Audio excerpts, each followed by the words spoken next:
காதல் காதல் எங்கேயும் காதல் என்றென்றும் காதல் என்றென்றும் காதல்.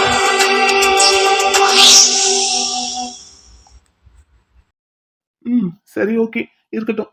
ஆனா பேபி, நீ அழவே கூடாது என்ன? அழுக மாட்டேன். சரி, வரியா? அங்க முன்னாடி ஹாலுக்கு போலாம். போவோம்.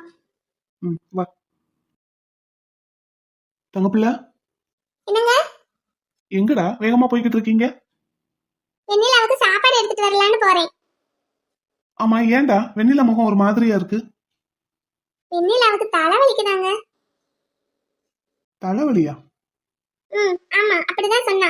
சரியா தூங்கி இருக்க மாட்டாங்க, அதனால தலைவலிச்சிருந்திருக்கும். ஓ, என்னன்னு கேட்டதுக்கு அப்படிதான் சொன்னாங்களா? ஆமாங்க. சரி, தம்பி எங்க? உங்க பின்னாடியே வந்தான். குழந்தை நேரம் வெண்ணிலா கிட்ட பேசிக்கிட்டு இருக்காரு. சரி. ஏங்க, என்னாச்சுங்க? என்ன யோசிக்கிறீங்க? ஒன்னும் இல்லடா பிள்ளை. ஏங்க, வளையல்காரர் எப்போ வருவாரு? நீங்க எல்லாம் சாப்பிடுங்க, வந்துருவாரு. அப்புறம் மானே, சும்மா சும்மா அந்த பக்கமும் இந்த பக்கமும் அலைஞ்சுக்கிட்டு இருக்க கூடாது. ஒரு இடத்துல உட்கார்ந்து இருக்கணும். ஏதாவது வேலைன்னா, ஏதாவது எடுக்கணும்னா என்னைய கூப்பிடணும். கையில போன் வச்சிருக்கீங்களா? போனு ஹேண்ட்பேக்ல போட்டு ஐஸ் கிட்ட கொடுத்தேன். ஐஸ் தான் வச்சிருந்தா. சரி, அதை எடுத்து கையில வச்சிருங்க. போங்க, போய் ஒரு இடத்துல உட்காருங்க. இப்ப என்ன செய்யணும்? சாப்பாடு எடுத்துட்டு வரணுமா? சாப்பிடுற இடத்துல கூட்டமா இருக்காங்க. இப்ப எதுக்குடா கூட்டமா இருக்க போகுது? நம்ம வீட்டாளுங்க மட்டும் தானே இருக்கும். சாயங்காலம் தான் எல்லாரும் வருவாங்க. அப்போ கூட்டமா இருக்கும். சரிங்க. நானு ரொம்ப கூட்டமா இருக்கும்னு நினைச்சு வெண்ணிலாவுக்கு எடுத்துட்டு வரணும்னு நினைச்சேன். ஆனா எல்லாரும் கூட உட்காந்து சாப்பிட்டா அவளுக்கு கொஞ்சம் தலைவலி குறையிற மாதிரி இருக்கும்லங்க. ஏதேது, என் தங்க பிள்ளை டாக்டர் ஆயிருவாங்க போலயே கல்யாணம் முடியறதுக்குள்ள. ஆமா, போங்க. எங்கெங்க போக? இங்க மண்டபத்துக்குள்ளேயே தான் சுத்திக்கிட்டு இருப்பேன். ஆமா, வெண்ணிலா அவங்க தாய் மாமாவை பாத்தீங்களா? நான் இன்னைக்கு பார்த்தேன். நான் நேத்தே அவரை பார்த்துட்டேன். பாத்துட்டீங்களாங்க? பார்த்தேன், பேசினேன். ஆமாடா, அவரை கடைக்கு கூட்டிட்டு போய் அவருக்கு ஒரு ட்ரெஸ் எடுத்து கொடுக்கணும். சரி, நீங்க போய் உட்காருங்க. நான் அவரை போய் என்னன்னு பாத்துட்டு வரேன். சரிங்க. அம்மா பக்கத்துல போய் உட்காந்துருங்க என்ன? சரி, போன் எடுத்து கையில வச்சுக்கோங்க. எதுவா இருந்தாலும் எனக்கு கூப்பிடுங்க. நான் அவரை கூட்டிட்டு கடைக்கு போயிட்டு ஒரு அரை மணி நேரத்துல வந்துடுறேன். என்னடா? பாத்து போயிட்டு வாங்க. நீங்க பாத்து இருங்கடா. சரிங்க. நீங்க வர்ற வரைக்கும் உட்கார்ந்த இடத்த விட்டு எந்திக்க மாட்டேன், சரியா? சரிதான். சரிடாப்ல, நான் போயிட்டு வரேன். நீங்க உள்ள போய் உட்காருங்க, போங்க. சரி. அப்புறம் மாறன், சமையல் வேலை எல்லாத்தையும் உங்க டிபார்ட்மெண்ட்ல எடுத்துக்கிட்டீங்க போல. ஆமா, பெரிய மாப்பிள்ள கல்யாணத்துக்கே இந்த சமையல் வேலையெல்லாம் மேற்பார்வை பார்த்த அனுபவம் இருக்கு. பந்தி வைக்கிறது எல்லாத்தையும் நான் தான் பார்த்தேன். மாப்பிள்ளதையும் பார்க்க சொன்னாரு. அந்த அனுபவத்துலதான் சின்ன மாப்பிள்ள கல்யாணத்துக்கும் அந்த வேலையை பார்த்துக்கிட்டு இருக்கேன். சொன்னான் கருப்பேன் சொன்னான். அப்புறம் நம்ம ரூபா கல்யாணத்தை தள்ளி போட்டதுல அவங்க மாப்பிள்ளை வீட்டுக்காரங்களுக்கு ஒன்றும் வருத்தம் இல்லையில? அட, இன்னமாயா அதையே நினைச்சுக்கிட்டு இருக்கீங்க? அதை விட்டு தள்ளுங்கய்யா. வருத்தப்பட்டுட்டு போகட்டும். என்னைக்கா இருந்தாலும் கல்யாணம் நடக்கதே போகுது. அது இன்னைக்கு நடந்தா என்ன, நாளைக்கு நடந்தா என்ன? இல்ல, இப்ப நாளை கழிச்சு உங்க வீட்டு கல்யாணம் நடக்க இருந்ததுல திடீர்னு அது ஒரு மாசம் தள்ளி போகவும் அவங்களுக்கு கொஞ்சம் வருத்தமா தானே இருக்கும். இதுல ஏன் தப்பும் நிறைய இருக்குல்ல. அவசரப்பட்டு அவர் சொன்னதுக்கெல்லாம் தலையா ஆட்டினது நான் பண்ண தப்பு தானே. அதனால அதை நானே தானே சரி பண்ணணும். அதையும் சரி பண்ணிட்டேன். அதுக்கு அவங்க வருத்தப்பட்டாங்கன்னா நம்ம ஒண்ணும் பண்ண முடியாது. இன்னொன்னு, கருப்பேன் சொன்ன மாதிரி முதல்ல ஒரு விஷயத்துக்கு நம்ம தலையாட்ட ஆரம்பிச்சிட்டோம்னா காலம் பூரா தலையாட்டிக்கிட்டே தான் இருக்கணும். நம்மளோட கருத்தையும் எடுத்து வைப்போம் சபையில. அவங்களுக்கு பிடிச்சா ஏத்துக்கிடட்டும், பிடிக்காட்டினாலும் ஏத்துக்கிட்டு தானே ஆகணும். சரி, 2 பேரும் ஃப்ரெண்ட்ஸு, அதனால ஒருத்தருக்கு ஒருத்தர் அனுசரிச்சு போய்க்கிடுவீங்க. சரி, பாத்துக்கோங்க. அவ்வளவுதான் ஐயா. எனக்கெல்லாம் இந்த கல்யாணம் சுத்தமா பிடிக்கல. மாப்பிள்ளையும் பிடிக்கல, மாப்பிள்ளை வீட்டுக்காரங்களையும் பிடிக்கல. சார் யாரு? என்ன சார், என்ன பிரச்சனை? மாப்பிள்ளைக்கும் சரி மாப்பிள்ளை வீட்டுக்காரங்களுக்கும் சரி யாரையும் மதிக்க தெரிய மாட்டேங்குதே. என்ன சார், என்ன பிரச்சனை? சார் யார் முதல்ல அதை சொல்லுங்க. என்ன தெரியலையா? உங்களுக்கு தெரியுதுங்க, ஆனா நீங்க யாருன்னு தான் தெரியல. நான் தான் பொண்ணுக்கு தாய்மாமே. அது நீங்க தானா சார்? வாங்க வாங்க வாங்க, இப்ப மாப்பிள்ளை வீட்டுக்காரங்க யாரும் உங்களை மதிக்காம போயிட்டோம், என்ன மதிக்காம போயிட்டோம்? வாங்க சார், என்னத்தையாவது சொல்லிக்கிட்டு வாங்க வாங்க. என்னத்தையாவது சொல்றானா? இருங்க சார், கோவப்படாதீங்க. இப்ப என்ன பிரச்சனை உங்களுக்கு? சாப்பிட உட்காந்தேன். சரி, இலையில எதுவும் உங்களுக்கு ஐட்டம் வைக்கிறதுக்கு விட்டு போச்சா? அதெல்லாம் இல்ல, எல்லாம் வச்சாங்க. இட்லி வச்சாங்க, பூரி வச்சாங்க, இடியாப்பம் வச்சாங்க, எல்லாம் வச்சாங்க. அப்புறம் என்ன? இட்லிக்கு சாம்பாரோ இல்ல பூரிக்கு குருமாவோ வைக்காம விட்டுட்டாங்களா? இல்ல இடியாப்பத்துக்கு தேங்காய் பால் எதுவும் வைக்காம விட்டுட்டாங்களா? அதெல்லாம் வச்சாங்க. அப்புறம் என்ன சார், தண்ணி எதுவும் வைக்காம விட்டுட்டாங்களா? அதுவும் வச்சாங்க. அப்புறம் என்னதே வைக்கல? எல்லாம் வச்சாங்க. எல்லாம் வச்சாங்கன்னா அப்புறம் என்ன பிரச்சனை? எடுத்து சாப்பிட வேண்டியதானே? அதுதான் பிரச்சனை. எல்லாத்தையும் இலையில வச்சுட்டு அவங்க வாட்டுக்கு போயிட்டாங்க. என்னை யாரும் சாப்பிட சொல்லல. அடக்கு இருக்கா? ஒருவேளை பக்கத்துல உட்காந்து ஊட்டி விடணும்னு நினைக்கிறாரோ இந்த ஆளு? சாப்பிடணும்னு தானே சாப்பாட்டு ரூமுக்கு போயிருப்பீங்க, அப்புறம் என்ன? இருந்தாலும் எனக்கு பக்கத்துக்கு 2 பேரும் நின்னுக்கிட்டு சாப்பிடுங்கன்னு சொல்ல வேண்டாமா? மாப்பிள, இது என்ன மாப்பிள சோதனை? அண்ணாச்சி, வாங்க, உங்களைத்தான் தேடிக்கிட்டு இருக்கேன். என்னைய சாப்பிட போன்னு எத்தனை தடவை சொன்னீங்க. நானும் சரின்னு சாப்பிட போய் உட்காந்தா இலையில அம்புட்டையும் கொண்டு வந்து வச்சுட்டு போறான் ஒருத்தன். ஆனா என்னைய சாப்பிடுன்னு யாரும் ஒரு வார்த்தை சொல்லல. பக்கத்துல ஒருத்தர் நின்னுக்கிட்டு சாப்பிடுங்கன்னு சொன்னா தானே நமக்கு சாப்பிடுறதுக்கு தோணும். உங்க வீட்டு ஆளுகளுக்கு யாருக்குமே மரியாதை தெரிய மாட்டேங்குது. நான் சொல்லுவோன்னு தான் வந்தேன் அண்ணாச்சி. சரி, அப்புறம் ஏன் சொல்லல? நான் வந்து பார்க்கும்போது நீங்க சாப்பிட ஆரம்பிச்சிட்டீங்க. அதனால சாப்பிடும்போது உங்க பக்கத்துல நின்னு நான் பாத்துக்கிட்டே இருந்தேன்னா உங்களுக்கு கூச்சமா இருக்கும்ல, அதனாலதான் அப்படியே போயிட்டேன். ஓ அப்படியா? அதனாலதான் போயிட்டீங்களா? ஆனா நான் அப்படியெல்லாம் கூச்சப்பட மாட்டேன். நீங்க என்னை பத்தி தப்பா நினைச்சிட்டீங்க. மத்தியானம் நீங்க சாப்பிட உட்காரும் போது நானே உங்களுக்கு எல்லாத்தையும் எடுத்து பரிமாறுறேன், சரியா? சரி. தங்கொக்கா மக்கா, எதுக்குத்தே சண்டை இழுக்கிறதுன்னு இல்ல போல அந்த ஆளுக்கு. சரி, சாப்பிட்டு முடிச்சாச்சு. அடுத்து இந்த காஃபி போட சொல்லி இருக்கு, போட்டுக்கிட்டு இருக்காங்க. ஐயோ, என்ன டீ போட சொல்லியாச்சுனே? அங்க டீ கொதிச்சுக்கிட்டு இருக்கு. காப்பியை குடிச்சிட்டு என்ன தூங்கவா எல்லாரும்? கோவப்படாதீங்க என்னாச்சி. பின்ன என்ன, சாப்பிட்டு முடிச்சது எனக்கெல்லாம் டீ குடிச்சதே பழக்கம். காப்பியை யார் குடிப்பா இந்நேரத்துல? எனக்கெல்லாம் டீ தான்ப்பா வேணும். சரி, அவ்வளவுதானே. உங்களுக்காக போட்ட காஃபியை வேணா கீழே ஊத்திட்டு டீ போட சொல்லிடுவோம். எனக்காக எதுக்கு போட்ட காப்பியை கீழே ஊத்தணும்? ஆமா, நீங்க பொண்ணுக்கு தாய்மாமன்ல, உங்க விருப்பம் என்னவோ அதுதான் இந்த கல்யாண மண்டபத்துல எல்லாரோட விருப்பமாவும் இருக்கணும், அப்படித்தானே? அப்படியெல்லாம் ஒண்ணுமில்ல. என்கிட்ட கேட்டுட்டு செஞ்சிருந்திருக்கலாம். சரி, இப்ப காப்பியை கீழே ஊத்திட்டு டீயை போட்டுருங்க. மத்தியானத்துக்கு என்ன செய்யணுங்கிறத என்கிட்ட கேட்டுட்டு செய்யுங்க, சரியா? அப்படியே செஞ்சிருவோம். நல்ல வேலை, போட்ட டீ வேஸ்ட் ஆகல. சரி, உங்களுக்கு ட்ரெஸ் எடுக்க போவோம்னு சொல்லி இருந்தேனே, போவோமா? போவோம். ஆனா பாருங்க, எனக்கு வெள்ளை வேட்டி வெள்ளை சட்டைனாலே நல்லா கம்பீரமா இருக்கும். அதையே எடுத்துருவோம். சரி, அப்புறம் இங்க பக்கத்துல வாங்களேன்.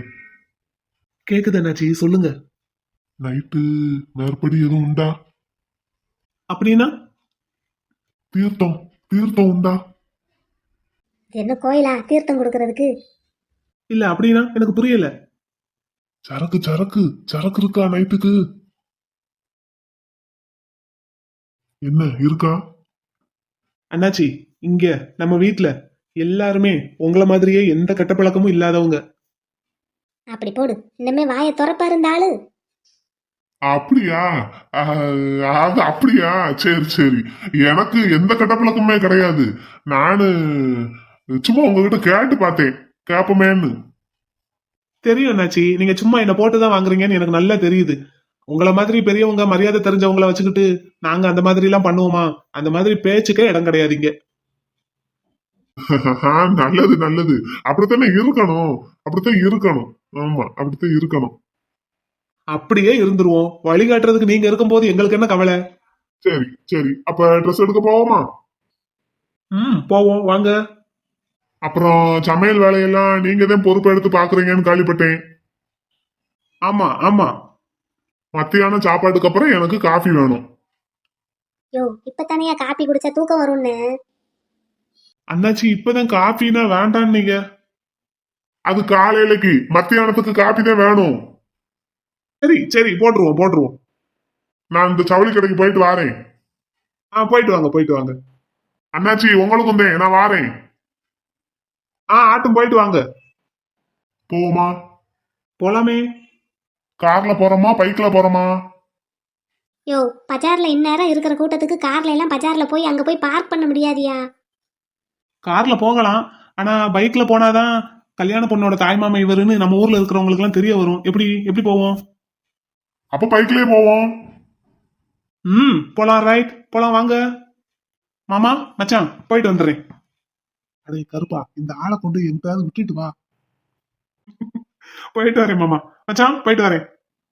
வாங்க மாப்பிள்ள வாங்க. ஏன் வீரா, இந்த ஆளு சரியான கிறுக்கனா இருப்பாரோ? இருப்பாரோன்னு சந்தேகம்லாம் வேண்டாம், கன்ஃபார்மா அதேதான். முத்துக்கால என்னன்னு இந்த அண்ணாச்சியும் முதல்ல பார்க்கும் போதே ரொம்ப முட்டிக்கிட்டாங்க. அதுல இருந்து இந்த அண்ணாச்சி எப்ப பார்த்தாலும் மாப்பிள்ளைய சுத்தமா பிடிக்கல, கல்யாணத்தை சுத்தமா பிடிக்கலன்னுகிட்டே இருக்காரு. என் சின்ன மாப்பிள்ள என்கிட்டயே அப்படித்தான் பேசுவாரு. நான்லாம் தாய் மாமன் தான் பேரு, என்கிட்டயே அவன் அப்படித்தான் இருப்பான். இந்த ஆளெல்லாம் எந்த மூளைக்கு அவனுக்கு? அடிச்சு புடிச்சு தூக்கி மடிச்சு பாக்கெட்ல போட்டுருவான். ஆமா, பார்த்த நாளே சண்டை. அப்ப பிடிச்சதுதான் இந்த வசனம். அதுல இருந்து சொல்லிக்கிட்டே தான் இருக்காரு. டீ வேணும் காப்பி வேணும்னு மாத்தி மாத்தி பேசி கடைசியில இப்ப போட்ட டீயையும் குடிக்காம போயிட்டாரு பாத்தீங்களா? ஒரு வாட்டி சட்டைக்கு மயங்கி அப்படிதான் அந்த ஆளு. ஆனா இப்படியும் 1-2 ஆளுங்க கல்யாண வீட்டுல சுத்திக்கிட்டு தானப்பா இருக்காங்க.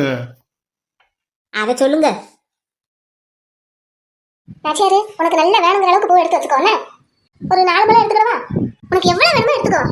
அதே மாதிரி வளர்மதிக்கும் நல்ல நிறைய கட் பண்ணி எடுத்து வச்சிரு தனியா. அப்புறம் அல்லிக்கு பிருந்தாவுக்கு பூமாரிக்கு எல்லாருக்கும் எடுத்து வை வேணுங்கிற அளவு. மலர்கிட்ட ஒரு வார்த்தை கேட்டுக்கிடுவோமா? அவ ஒன்னும் சொல்ல மாட்டா, நீ எடுத்து வை. ஏய் மலரே. என்னக்கா? பூ தாராளமா இருக்கா? நாங்க வேணுங்கிற அளவுக்கு கட் பண்ணி வச்சுக்கலாமா? அக்கா எவ்வளவு வேணுமோ வச்சுக்கோங்க. பத்தலைன்னா இன்னும் நிறைய இருக்கு, கொண்டு வர சொல்லுவோம். அங்க ஃப்ரிட்ஜுக்குள்ள வச்சிருக்கோம்.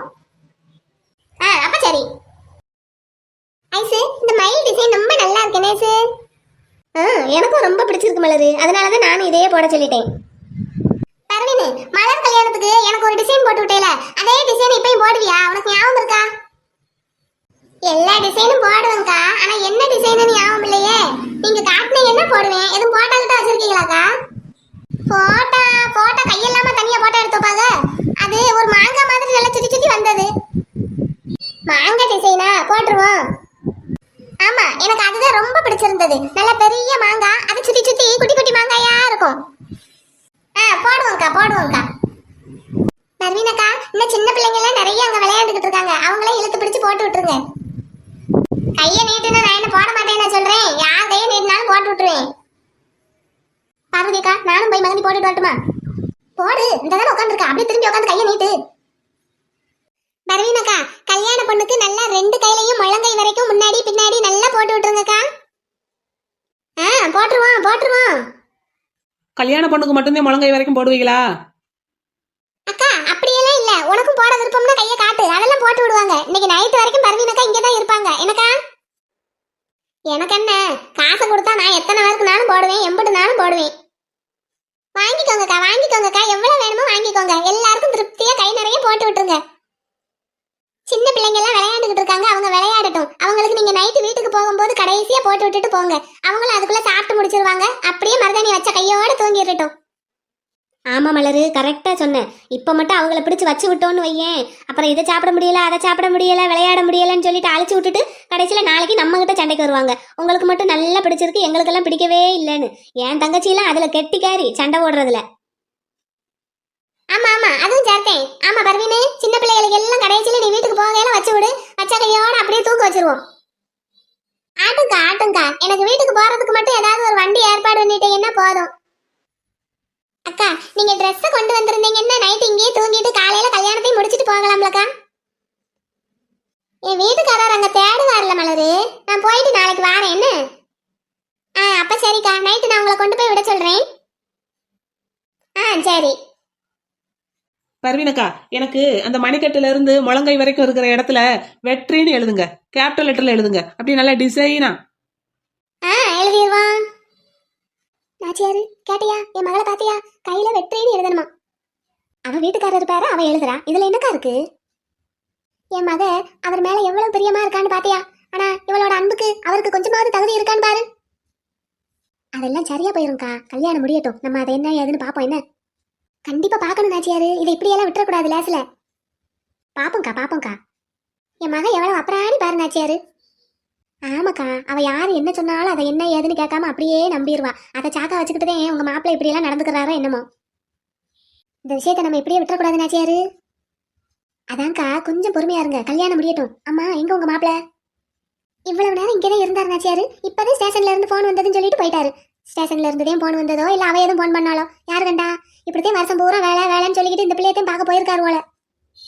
எந்த புத்துல எந்த பாம்பு இருக்குங்கிறது யாருக்கு தெரியுது? உள்ள போய் பார்த்தா தானே தெரியுது. சரி விடுங்க, எல்லாம் நல்லதே நடக்கும்னு நினைப்போம், நம்புவோம்.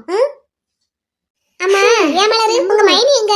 என்ன செய்ய, பொண்ணு கொடுத்தாச்சு போலீஸ் மாப்பிளைக்கு, இனி அனுபவிச்சு தானே ஆகணும். மைனி வீட்டுக்கு போய் சேலை மாத்திட்டு வரேன்னு போனாங்கக்கா. ஏன், அவங்க காலையில கட்டின பட்டு சேலை நல்லா தானே இருந்தது? நல்லா தான் இருந்தது, அது கொஞ்சம் ஜரிகையெல்லாம் அதிகமா இருந்ததா, கொஞ்சம் வெயிட்டா இருந்தது போல, வேற மாத்திட்டு வரேன்னு போயிருக்காங்க. ஆமா, அசல் பட்டு சேலையெல்லாம் கொஞ்ச நேரம் கட்டிட்டு அவுத்து வச்சாத்தையும் சரியா இருக்கும், பொழுதுக்கும் அதை கட்டிக்கிட்டே சீராடிக்கிட்டு இருக்க முடியுமா? ஆமா, அதுவும் இல்லாம பொண்ணழைக்க போறதுக்காக அவ்வளவு கிராண்டா கட்டினாங்க. பொண்ணழைச்சிட்டு வந்தாச்சுல, இன்னும் நைட்டு வரைக்கும் இங்க மண்டபத்துக்குள்ளேயே தானே இருக்க போறோம். நாளைக்கு மறுபடியும் நல்ல சேலை கட்டுவாங்க. இப்ப கொஞ்சம் லைட்டா ஏதாவது கட்டிட்டு வருவாங்களா இருக்கும். சரி வரட்டும். என்ன குழந்தனாரே? வெண்ணிலாவா? ஒரு நிமிஷம். வெண்ணிலா? அக்கா, உனக்கு மருதாணி வச்சு முடிச்சாச்சுல, நீ உள்ள ரூமுக்குள்ள போய் கொஞ்சம் நேரம் ரெஸ்ட் எடுப்போ. இருக்குங்கக்கா, இங்க இருக்கேன். அங்க தனியா போய் உட்காந்து என்ன பண்ண போறேன்? இங்க எல்லாரும் இருக்கீங்கல்ல, இங்கே உட்காந்து பேசுவோம். அந்த ரூம்ல நம்ம முதல்ல உட்காந்து பேசிக்கிட்டு இருந்தோம்ல, ஃபேன் போட்டு விட்டுட்டு வந்துட்டேன் வெண்ணிலா, அதை போய் ஆஃப் பண்ணிட்டு வந்துருமா. ஆஃப் பண்ண மாதிரி தான் ஞாபகம் இருக்கு. சரி, ஆஃப் பண்ணிட்டோமானாவது போய் பார்த்துட்டு வந்துரு. அக்கா, ஆஃப் பண்ணிட்டு வந்தோன்னு தான் நினைக்கிறேன். ஏந்தா பொண்ணு பிள்ளை, என்னக்கா? மாப்பிள்ள உங்ககிட்ட தனியா பேசணும்னு நினைக்கிறாருன்னு நினைக்கிறேன். பின்னாடி இருந்து இப்ப சத்தம் கேட்டது, அதுக்கு தான் என் தங்கச்சி உன்னை இப்படிங்கிறா அப்படிங்கிறா. போய் பேசிட்டு வா. அக்கா, எனக்கும் காது கேக்கும் மலரு. எங்களுக்கும் எல்லாருக்கும் காது கேட்கும், ஆனாலும் கேட்டும் கேட்காத மாதிரியே உட்காந்துருந்தோம். ஆமா, எங்களுக்கும் காது கேட்கும். என்ன காது கேட்குங்கிறாங்க? நம்ம பேசுறது இவ்வளவு நேரம் ஒட்டு கேட்டுட்டு இருப்பாங்களோ, அதையும் சொல்றாங்களா? என்னன்னு தெரியலையே நாச்சியாரு. அப்படின்னா நம்ம இங்க பேச வேண்டாம், அங்கிட்டு போய் பேசுவோமாக்கா? அங்கிட்டு எங்க சம்மந்தி உட்காந்துருக்காங்க, அதனாலதான் நான் இந்த கூட்டமா வந்து உட்காந்தேன். நான் தனியா உட்காந்துருக்கிறத பார்த்தாலே என் சம்மந்தி என்ன மைனி தனியா வந்து உட்காந்துருக்கேன்னு உடனே என் பக்கத்துல உட்காந்து பேசிடுறாங்க. அதனாலதான் நானே இப்படி கூட்டமா உட்காந்துக்கிட்டு இருக்கேன். அப்ப நமக்கு ஒரு பிரைவசியே கிடைக்காதோ இந்த கல்யாண மண்டபத்துல? பொண்ணு ரூமுக்கு போவோமா? போவோமா? வா போவோம். முத்து. நிலா, என்ன முத்து, அப்பதே தானே பேசிட்டு போனோம், அதுக்குள்ள மறுபடியும் கூப்பிட்டு விட்டுருக்கீங்க? மெஹந்தி வச்சுக்கிட்டு இருந்தியா? ஆமா, வைக்க போனேன், கூப்பிட்டுட்டீங்க. எதுக்கு கூப்பிட்டீங்க? அது நீ ரொம்ப நாளா என்கிட்ட ஒன்னு கேட்டுட்டே இருந்த தெரியுமா? என்னது? நான் உன்கிட்ட ப்ரப்போஸ் பண்ணணும்னு. அதுதான் இப்ப நிறைய தடவை சொல்லிட்டீங்கல்ல முத்து. இருந்தாலும் நீ என்கிட்ட கேட்ட மாதிரி, நீ ஆசைப்பட்ட மாதிரி நான் உன்கிட்ட ப்ரப்போஸ் பண்ணவே இல்லைல்ல இது வரைக்கும். ஆமாதான், ஆனாலும் நான் அதெல்லாம் நினைக்கல. இப்ப என்ன திடீர்னு? பேபி, இன்னைக்கு தானே நம்ம லவர்ஸா இருக்கிற லாஸ்ட் டே. நாளைக்கு நம்ம ஹஸ்பண்ட் அண்ட் ஒய்ஃபா மாறிடுவோம்ல.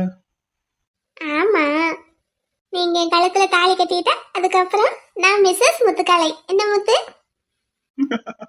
ஆமா பேபி, ஆமா. அதான் நீ கேட்ட மாதிரி உன்னோட லவ்வரா இருந்து உனக்கு ப்ரப்போஸ் பண்ணலான்னு. பண்ணுங்க. ஏன்னா நாளைக்கெல்லாம் நீங்க புருஷன் ஆயிடுவீங்க எனக்கு. அப்போ நீங்க எது வாங்கி கொடுத்தாலும் என் புருஷன் எனக்கு வாங்கி கொடுத்ததா தான் இருக்கும். லவ்வரா ப்ரப்போஸ் பண்றதுன்னா இன்னைக்கு பண்ணாதான் முடியும். அதுக்காக தான் நீ ஆசைப்பட்டு எனக்காக ஒண்ணு வாங்கிட்டு வந்தேல, அதே மாதிரியே நானும். பேபி இத பாரு முத்து. இது நான் உங்களுக்காக வாங்கிட்டு வந்தது தானே? அது இல்ல பேபி, இது அதே மாதிரியே இன்னொரு பீஸ். இதை விட கிராண்டா வாங்கி கொடுக்கணும்னு தான் நினைச்சேன். ஆனாலும் நீ எனக்கு கொடுத்த மாதிரியே நானும் உனக்கு கொடுக்கணுங்கிறதுக்காக தான். ஏன்னா நீ எனக்கு ஆசையா வாங்கி கொடுத்தத நான் உன்கிட்ட திருப்பி கொடுத்ததோட உடைக்க வேற செஞ்சுட்டேன்ல. நான் அதெல்லாம் ஒண்ணுமே நினைச்சுக்கிடல முத்து. நீ நான் எது பண்ணாலும் ஒண்ணுமே நினைச்சுக்கிட மாட்டேன்னு எனக்கு இப்பதான் புரியுது பேபி. ஸோ ப்ளீஸ் இதை வாங்கிக்கோ. I love you baby. Muthu நீங்களா? யா பேபி, இதை வாங்கிக்கோ. I love you baby. I love you so much. I love you Muthu. Thanks. இப்போ உனக்கு ஹாப்பியா? நான் எப்பவுமே ஹாப்பி தான். நீங்க என் பக்கத்துல இருந்தாலே நான் ஹாப்பி தான். ம், மீ டூ பேபி. தேங்க்யூ. இதுக்கெல்லாம் போய் யாராச்சும் தேங்க்ஸ் சொல்லுவாங்களா? இல்ல, நான் கண்டிப்பா சொல்லியே தான் ஆகணும். நான் உன்னை கஷ்டப்படுத்துவேன், என்னால நீ கஷ்டப்படுவேன்னு நினைச்சுதான் நான் உன்னை விட்டு விலகி விலகி போனேன். ஆனா நீ அதை கூட சந்தோஷமா ஏத்துக்குவேன்னு எனக்கு தெரியாம போயிடுச்சு பேபி. இருக்கட்டும் முத்து. எனக்கு நான் கஷ்டப்பட்டாலும் பரவாயில்ல. இன்னும் சொல்லப்போனா நான் கஷ்டப்படவே மாட்டேன். எனக்கு எப்பவும் உங்க கூட இருக்கணும். அது ஒண்ணுதான் வேணும், வேற எதுவும் வேண்டாம். ம், நான் உன் கூடவே தான் எப்பவும் இருப்பேன். ஓகேவா? ஆனா என்னையும் மீறி நான் ஏதாவது ஹார்ஷா பேசுனா, உன்கிட்ட ஹார்ஷா நடந்துக்கிட்டா நீ என்ன மன்னிச்சிடு பேபி. சரி. Thank you baby. என் செல்ல baby, Nila baby. Love you baby. Love you Muthu. ஏய் இந்தாங்கடா. என்ன கருப்பாயி? நாளைக்கு கல்யாணத்தை வச்சுக்கிட்டு இப்ப என்னடா தனியா கூப்பிட்டு கொஞ்சிக்கிட்டு இருக்க? ஏண்டா வெண்ணிலா, போ அங்க போய் மருதாணி வைக்க போ. மருதாணி வைக்க கைய நீட்டிக்கிட்டு இருந்தேன். இவர் கூப்பிட்டாருன்னு வந்தேன். ஆமா, அவன் கூப்பிட்டான்னு வந்த. போ, அவன் கூப்பிட்டான்ட்டு உடனே வராத, ஓடு. அதான் நாளைக்கு கல்யாணம் முடிய போகுதுல்ல, அப்புறம் வச்சுக்கிடலாம், அவங்க ரொமான்ஸ் செய்யலாம். போங்க போங்க. செத்த நேரம் நம்ம மண்டபத்துல இல்லைன்னா உடனே லீலைகளை எல்லாம் ஆரம்பிச்சிடுறது. போங்கடா ரெண்டு பேரும் அங்கிட்டு அங்கிட்டு. டா நீ அங்கிட்டு போடா. டா நீ இங்கிட்டு போ. ம் சரி. என்ன உனக்கு வர தனியா சொல்லணுமா? போ அந்த பக்கம். நம்ம பார்த்து ஒன்னையும் சரி பண்ணலைன்னா ஒன்னும் சரியா இருக்காது போல. கருப்பாயி. கருப்பாயி தான்டா, கருப்பாயி தான். போ. என் செல்ல குட்டி, கருப்பாய் குட்டி, கருப்பு குட்டி. பாய். இது என்ன இந்த சின்ன மாடு இப்படி கொஞ்சிட்டு போகுது நம்மள? கல்யாணம்னு ஒன்று பண்ணி பொண்டாட்டின்னு ஒருத்தி வந்துட்டா போதும் போல, கவுந்துருவானுங்க போல. நான் அந்த பெரிய மாடு என்ன செய்யுதுன்னு தெரியலையே. இவனே இந்த நிலைக்கு நிற்கிறான்னா அது வேற நிலைக்கில நிற்கும்.